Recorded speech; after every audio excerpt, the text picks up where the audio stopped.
This is my attempt at creating a video to show how I've added a bike rack to my travel trailer. And the point of this is that this sticker right here says, notice, addition of non-factory installed components to the bumper assemblies prohibited, could void the chassis warranty. I think the factory's trying to let you know that they didn't build this for the intention of adding anything. In fact, if we can see here, this sheet metal that the tube is built out of is probably like 16 gauge sheet metal. This piece of flat stock I have here is 1/8 inch flat stock I bought at Lowe's. It's 2 inches wide and I think it was 3 or 4 feet long. It's like $8. But it's thick. This 1/8 inch flat stock is thicker than the tube material for the bumper. So it's not real strong.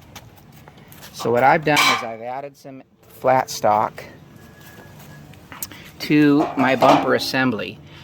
This gives me additional strength to my bumper structure, as well as when I add this receiver. Now this receiver I bought for $25 at Amazon. It just bolts into place. The instructions say to mount it to the top like this so that the bumper will carry the load from the top.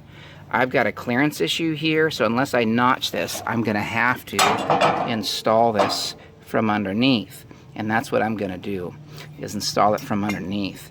But I've added this material to get so that I don't pinch it. When I crank down on those bolts, I won't pinch my square tube. And also just to add some additional material strength.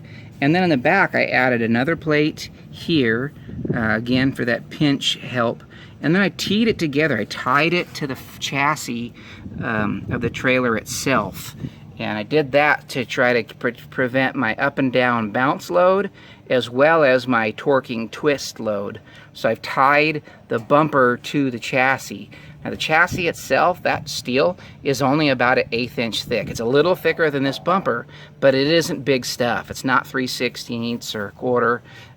It's not that thick like a utility trailer would be. It's fairly small material.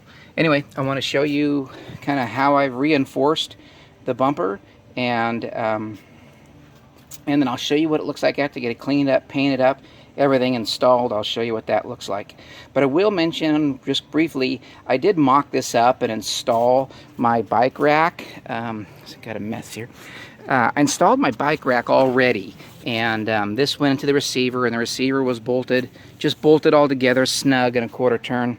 And it actually felt solid and tight. So I wasn't sure that I really needed to make this mod because it just felt so good to me. But I also felt like the risk of that coming apart down the road and hurting somebody behind me or losing a bunch of money on mountain bikes was better off to do this while I'm at home and I have the time to do it. So I'll show you what it looks like when I'm done, and hopefully this gives you some ideas and some help. Okay, so here's the final result. The bike rack, or the receiver, is installed on the bumper. The welds are all painted up, and that's what it looks like. And so that's just an idea. Of course, how when I painted the welds, it just needed the whole back bumper repainted so that way it all matched.